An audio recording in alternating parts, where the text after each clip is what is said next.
Yesterday courier private limited. Domestic international cargo உங்கள் இல்லம் தேடி வந்து கொரியர் புக்கிங் டெலிவரி செய்து தரப்படும்.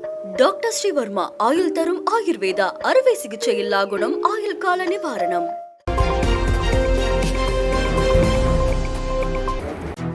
தமிழர்களின் தொன்மையை அழிக்கவும் மறைக்கவும் மத்திய அரசு முயற்சி செய்து வருவதாக முதலமைச்சர் மு.க.ஸ்டாலின் குற்றம் சாட்டியுள்ளார். சேலத்தில் நடைபெற்ற நிகழ்ச்சி ஒன்றில் பேசிய அவர் 11 ஆண்டுகளில் மத்திய அரசு தமிழகத்திற்கு அளித்த சிறப்பு திட்டம் என்ன என கேள்வி எழுப்பியிருக்கிறார். மத்திய அரசின் எந்த திட்டத்திற்கும் முழு நிதி மாநில அரசுக்கு வந்து சேரவில்லை என்றும் பிரதமர் பெயரில் உள்ள திட்டங்களுக்கே மாநில அரசுதான் கூடுதல் நிதியை கொடுக்கிறது என்றும் குறிப்பிட்ட முதலமைச்சர், அப்படி இருக்க அவர்கள் எப்படி சாதனையை சொல்ல முடியும் என கேட்டிருக்கிறார். அமித்ஷா மதுரைக்கு வந்தபோது திமுக ஆட்சியை குறை சொல்லி ஆத்திரத்தை கொட்டி தீர்த்துள்ளதாக சுட்டிக்காட்டியுள்ள முதலமைச்சர் 10 ஆண்டுகளுக்கு முன் அறிவித்த எய்ம்ஸ் மருத்துவமனையின் நிலை என்ன என்றும் கேள்வி எழுப்பியுள்ளார். 2 ஆண்டுகளில் எய்ம்ஸ் மருத்துவமனையை கட்டி முடித்திருக்கலாம் என்று கூறியுள்ள முதலமைச்சர், அது என்ன மருத்துவமனையா அல்லது விண்வெளி ஆராய்ச்சி நிலையமா, எவ்வளவு ஆண்டு காலம் பிடிக்கும் என்றும் விமர்சித்திருக்கிறார். திமுக கூட்டணியில் இருந்து கட்சிகளை இழுக்கும் நடவடிக்கையில் பாஜக ஈடுபட்டுள்ளதாகவும் இதன் காரணமாகவே நயினார் நாகேந்திரன் நடக்காத ஒன்றை கூறியுள்ளதாகவும் அமைச்சர் KN நேரு தெரிவித்திருக்கிறார். திமுக கூட்டணியில் இருந்து ஒரு கட்சி தங்களுடன் பேச்சுவார்த்தை நடத்துவதாக நயினார் நாகேந்திரன் கூறியுள்ளார். இதற்கு பதிலளித்துள்ள அமைச்சர் KN நேரு, அது முற்றிலும் தவறான தகவல் என்றும் பாஜகவின் எண்ணம் ஈடேறாது என்றும் கூறியிருக்கிறார். பாஜக கூட்டணியில் இருந்துதான் சில கட்சிகள் தங்களிடம் பேச்சுவார்த்தை நடத்துவதாகவும் அதுதான் உண்மை என்றும் நேரு கூறியுள்ளார். பாஜக அதிமுக கூட்டணியே இன்னும் முடிவு செய்யப்படாத நிலையில் அமைச்சர் KN நேரு விமர்சித்தார். தொகுதி கூட்டணி குறித்து முதலமைச்சர் மு.க.ஸ்டாலின் தான் முடிவு செய்வார் என்றும் அமைச்சர் கூறினார்.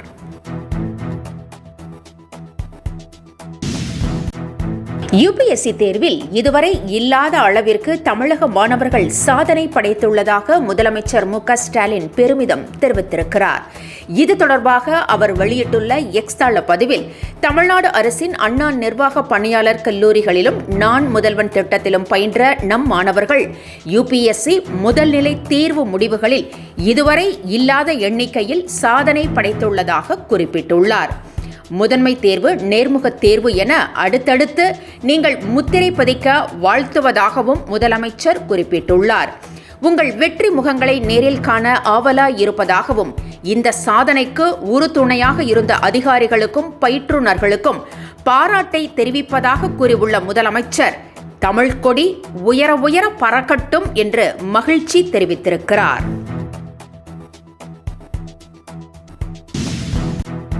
திருச்செந்தூர் முருகன் கோவில் குடமுழுக்கை தமிழில் நடத்த தமிழக அரசு நடவடிக்கை எடுக்க வேண்டும் என சீமான் வலியுறுத்தியுள்ளார். இந்த கோரிக்கையை வலியுறுத்தி நாம் தமிழர் கட்சி நடத்த இருந்த போராட்டத்திற்கு திமுக அரசு அனுமதி மறுத்திருப்பதை வன்மையாக கண்டிப்பதாகவும் அவர் தெரிவித்துள்ளார். இது தொடர்பாக அவர் வெளியிட்டுள்ள அறிக்கையில், முதலில் போராட்டம் நடத்த அனுமதித்த காவல்துறை அனைத்து ஏற்பாடுகளையும் செய்துவிட்ட பிறகு ஓரிரு நாட்களுக்கு முன்பு அனுமதி மறுப்பது எந்த வகையில் நியாயம் என கேள்வி எழுப்பியுள்ளார். திருச்செந்தூர் காவல்துறை அதிகாரிகளின் அறமற்ற செயல் திமுக ஆட்சியில் காவல்துறை எந்த அளவிற்கு தரம் தாழ்ந்து விட்டது என்பதை காட்டுவதாகவும் இது வெட்கக்கேடானது என்றும் சீமான் விமர்சித்திருக்கிறார்.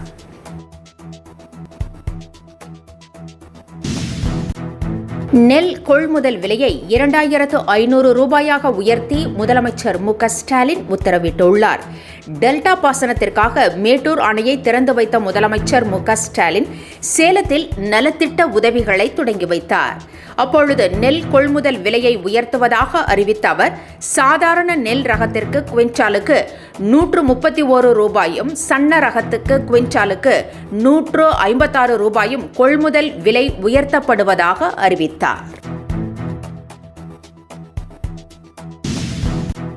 தமிழகத்தில் காலியாகும் ராஜ்யசபா இடங்களுக்கு திமுக, அதிமுக சார்பில் மனு தாக்கல் செய்த வேட்பாளர்கள் போட்டியின்றி தேர்வு செய்யப்பட்டுள்ளனர்.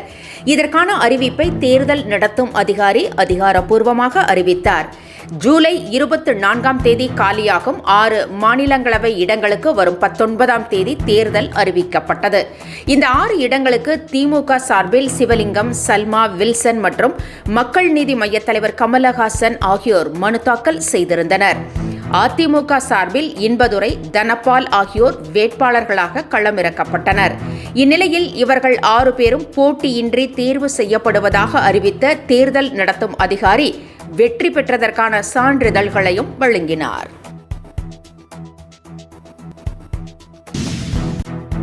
வார விடுமுறை நாட்கள் வருவதை ஒட்டி சிறப்பு பேருந்துகளை இயக்க போக்குவரத்து கழகம் ஏற்பாடு செய்திருக்கிறது.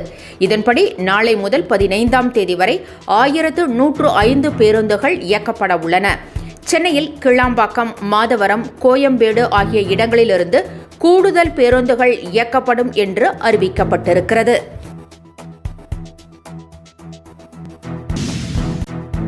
அன்புமணி மீது கடும் கோபத்தில் உள்ள ராமதாஸ் அவரது ஆதரவாளர்கள் மீது நடவடிக்கை எடுத்து வருகிறார்.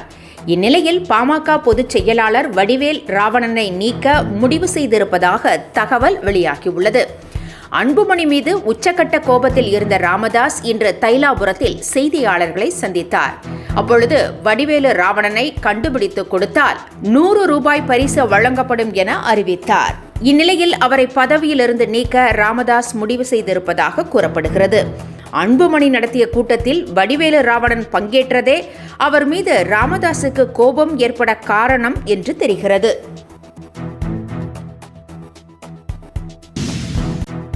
அகமதாபாத்தில் விமானம் விபத்தில் சிக்கிய அசம்பாவித சம்பவம் நாட்டையே உலுக்கி உள்ள நிலையில் இது தொடர்பாக பிரதமர் நரேந்திர மோடிக்கு பாஜக மூத்த தலைவர் சுப்பிரமணியன் சுவாமி கண்டனம் தெரிவித்திருக்கிறார்.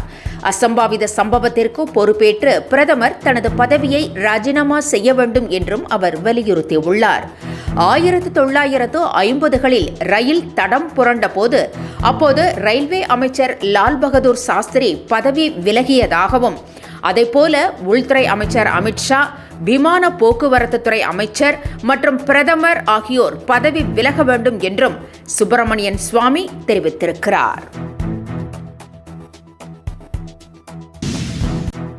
ஆர்ஜே பாலாஜி இயக்கத்தில் சூர்யா, த்ரிஷா நடிப்பில் சூர்யா 45 படத்தின் படப்பிடிப்பு இன்று நிறைவடைந்தது. இந்நிலையில் டீசர், ட்ரெய்லர், இசை என அடுத்தடுத்த அப்டேட்டை வழங்க படக்குழு தயாராகி வருகிறது. பட டீசர் வேலைகள் நடந்து வருவதாக இசை அமைப்பாளர் சாய் அபயங்கர் அப்டேட் கொடுத்திருக்கிறார். படத்தின் டீசர் வெளியாகும் என எதிர்பார்க்கப்படுகிறது. Yesterday courier private limited. Domestic, international cargo உங்கள் இல்லம் தேடி வந்து கொரியர் புக்கிங் டெலிவரி செய்து தரப்படும். டாக்டர் ஸ்ரீவர்மா ஆயுள் தரும் ஆயுர்வேதா அறுவை சிகிச்சை இல்லா குணம், ஆயுள் கால நிவாரணம். என்றும் உங்களுடன் மை இந்தியா. முக்கிய செய்திகளை உடனுக்குடன் தெரிந்து கொள்ள சப்ஸ்கிரைப் பண்ணுங்க, பெல் பட்டனை பிரஸ் பண்ணுங்க. என்றும் உங்களுடன் மை இந்தியா.